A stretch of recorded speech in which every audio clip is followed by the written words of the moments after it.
Bienvenue sur Africa 24 dans cette nouvelle édition du QG News. Voici les titres de l'actualité. L'ancien Premier ministre ivoirien Guillaume Soro a annoncé qu'il mettait fin à son exil à travers une vidéo postée ce dimanche 12 novembre sur le réseau social X, ancien Twitter. Il ne précise toutefois pas une date officielle pour un éventuel retour en Côte d'Ivoire. Vous l'entendrez dans ce journal. Après une augmentation des salaires en octobre dernier, le gouvernement guinéen a annoncé ce samedi 11 novembre 2023 une nouvelle hausse de 5%. Une augmentation qui a été possible grâce aux négociations tripartites entre le ministre de l'administration du territoire et de la décentralisation, Maury Condé, le syndicat et le patronat. Et puis, dans le cadre de la 34e Coupe d'Afrique des Nations, la programmation établie par la Confédération africaine de football pour la CAN en Côte d'Ivoire en 2023 ne fait pas l'unanimité. Le sélectionneur des Lions de la Teranga, Aliou Cissé, s'est inquiété ce vendredi 10 novembre de la planification des horaires des matchs. Mais tout d'abord, à Madagascar, des opposants appellent au boycott des élections à moins de 72 heures de l'ouverture des bureaux de vote. 6 candidats de l'opposition, de 2 anciens présidents, Marc Ravalomanane et l'ex-président Ey Rajoelemayapian, ont déclaré ce lundi 13 novembre ne pas vouloir participer à l'élection présidentielle. Ils invitent les Malgaches à rester chez eux. Les Malgaches semblent toutefois partagés sur la question du boycott.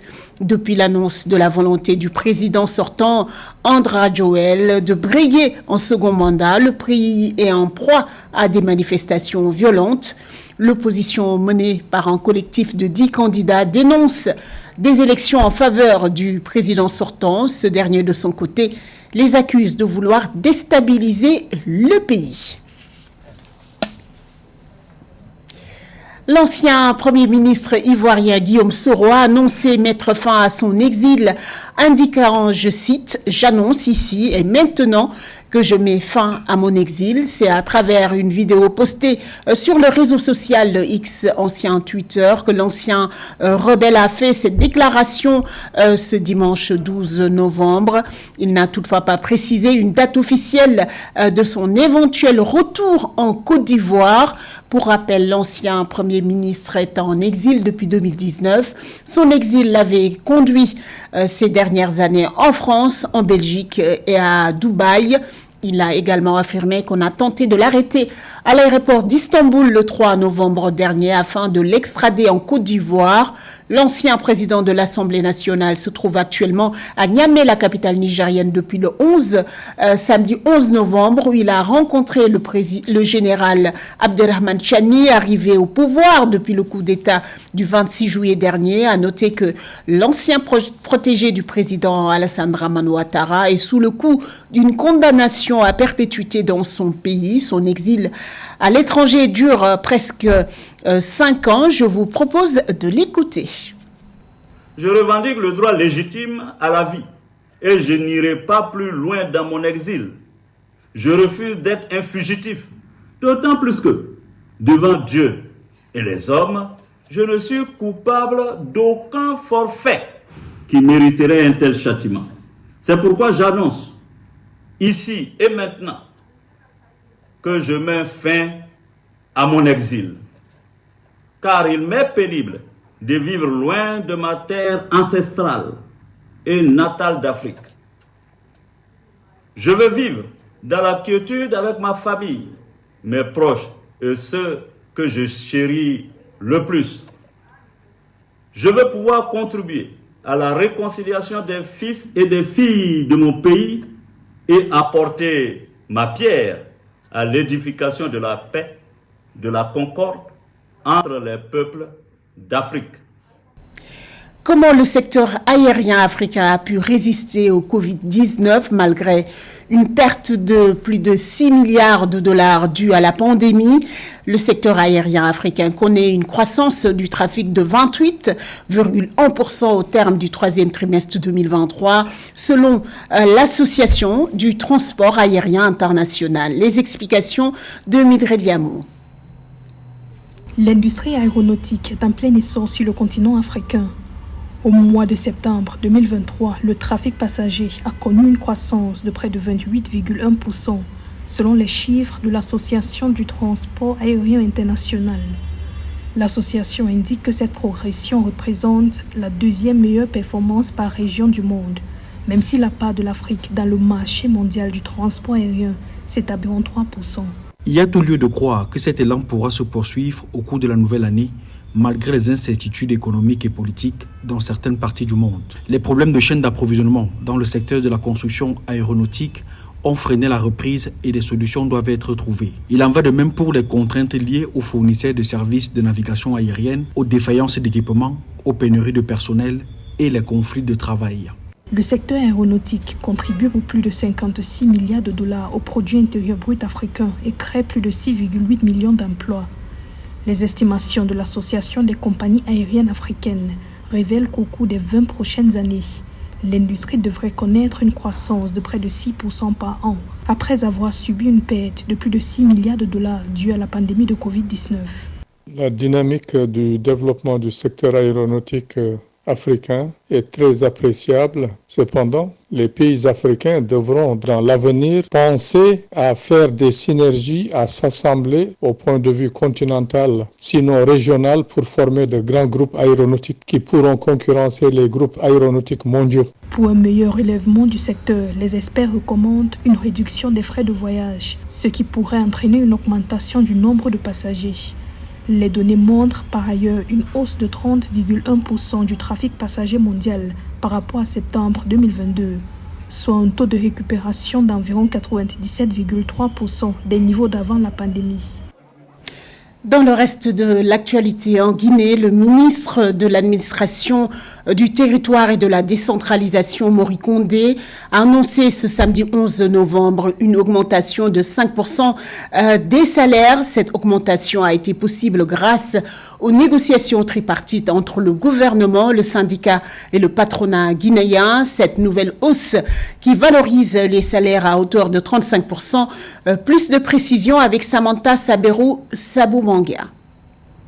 Au sortir des négociations tripartites entre le syndicat, le gouvernement guinéen et le patronat au titre de l'augmentation de la valeur de point d'indice salarial tenue du samedi 11 au dimanche 12 novembre 2023, le ministre Mori Condé a annoncé une augmentation des salaires de 5%, portant désormais à 35% la revalorisation salariale en Guinée.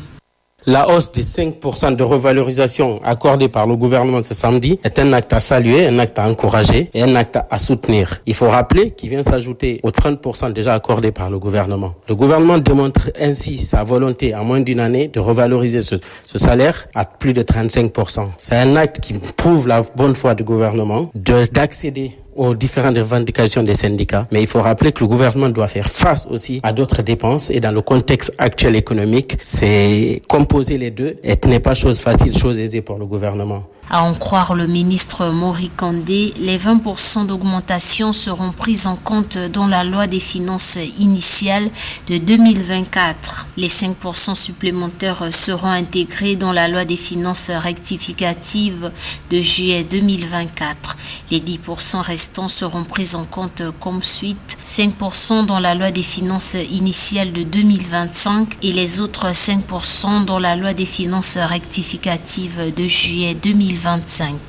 Une hausse de 35% de façon radicale représente un vrai poste de dépense pour le gouvernement, gros impact sur le budget de l'État, sur le budget de service public. Donc il faut accepter d'aller crescendo pour pas que ça se fasse ressentir trop sur le budget et pour pas que ça bloque d'autres projets qui vont dans le sens plus global, d'autres projets tels que l'amélioration des infrastructures qui concernent cette fois pas que les fonctionnaires, mais qui concernent toute la population. Pour les syndicats, le secteur de l'économie, le secteur des finances publiques, la gouvernance doivent être revues de fond en comble pour que le salaire puisse permettre à une personne de vivre dignement et de satisfaire les besoins fondamentaux de sa famille dans un environnement inflationniste où le franc guinéen est en train de perdre de la valeur. Le secteur africain des startups de technologie financière, FinTech, connaît une croissance fulgurante et devrait enregistrer un développement significatif dans les années à venir, selon un rapport du cabinet de conseil McKinsey Company. Le rapport intitulé FinTech, le nouveau paradigme de croissance, prévoit une croissance moyenne annuelle de 30%. Un taux qui pourra propulser le chiffre d'affaires global de ces entreprises à un montant estimé entre 15 et 20 milliards de dollars d'ici 2028. Les détails avec Cheikh Oumar Kamara. L'écosystème des FinTech en Afrique a connu une expansion rapide ces dernières années, apportant des solutions innovantes aux défis financiers auxquels sont confrontés de nombreux pays du continent.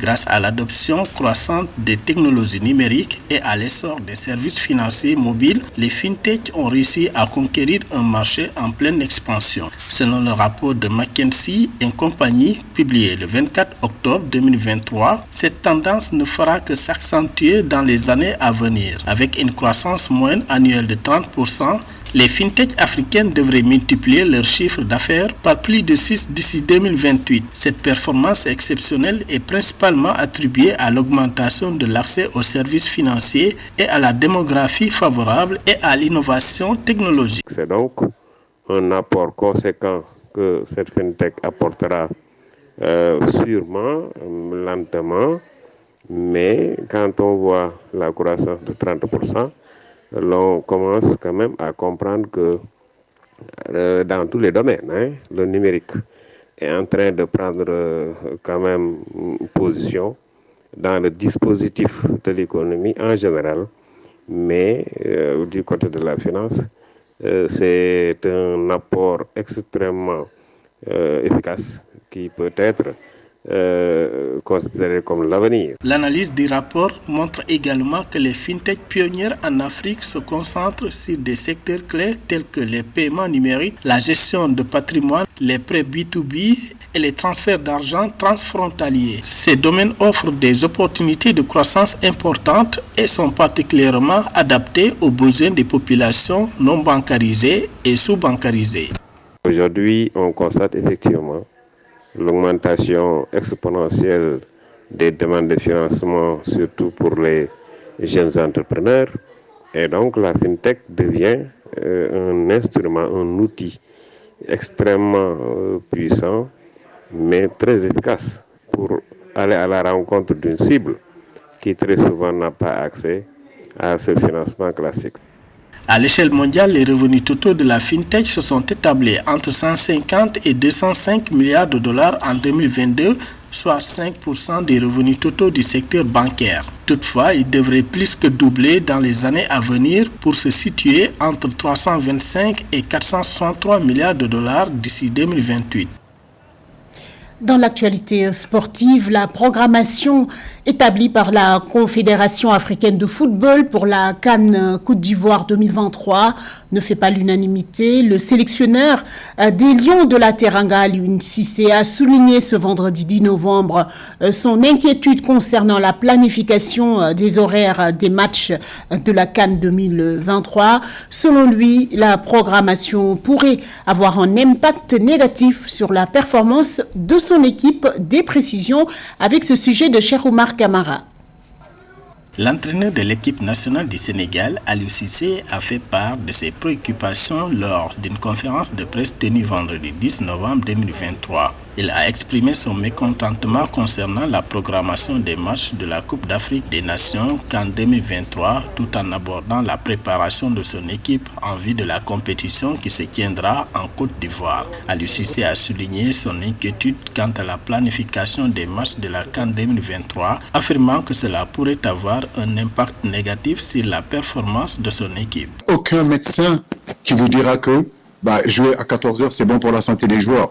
Je pense qu'il est important aussi que la Confédération africaine pense à ces joueurs-là, qu'ils comprennent que pour que la CAN soit belle, il faut mettre aussi dans les meilleures conditions de performance les joueurs.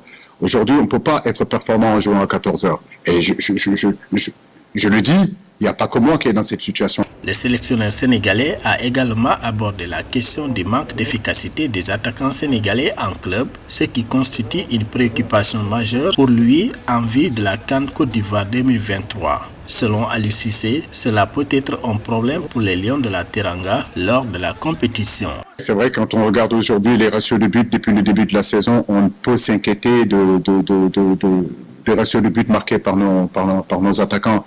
Mais j'ai envie de dire qu'en équipe nationale, nous, on a souvent marqué des buts. Il n'y a pas seulement un attaquant type qui marque des buts.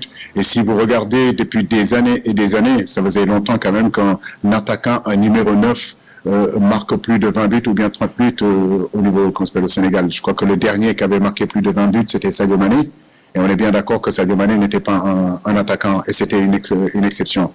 Dans le cadre de la 34e Coupe d'Afrique des Nations, les champions d'Afrique en titre débuteront la rencontre sous un soleil de plomb et un temps certes assez humide. En effet, le Sénégal débutera sa campagne par un derby contre la Gambie le lundi 15 janvier 2023 à 14h GMT. Grâce à un programme passionnant, les Lions de la Teranga affronteront les Lions indomptables du Cameroun le vendredi 19 janvier à 17h GMT. Enfin, le Sénégal retrouvera la pelouse du stade de Yamoussoukro pour un nouveau derby ouest-africain face à la Guinée-Conakry mardi 23 janvier 2023 à 17h GMT. Ce journal a été réalisé par l'ensemble de la rédaction. Merci pour votre fidélité. Dans un instant, une nouvelle édition de l'information sur Africa 24.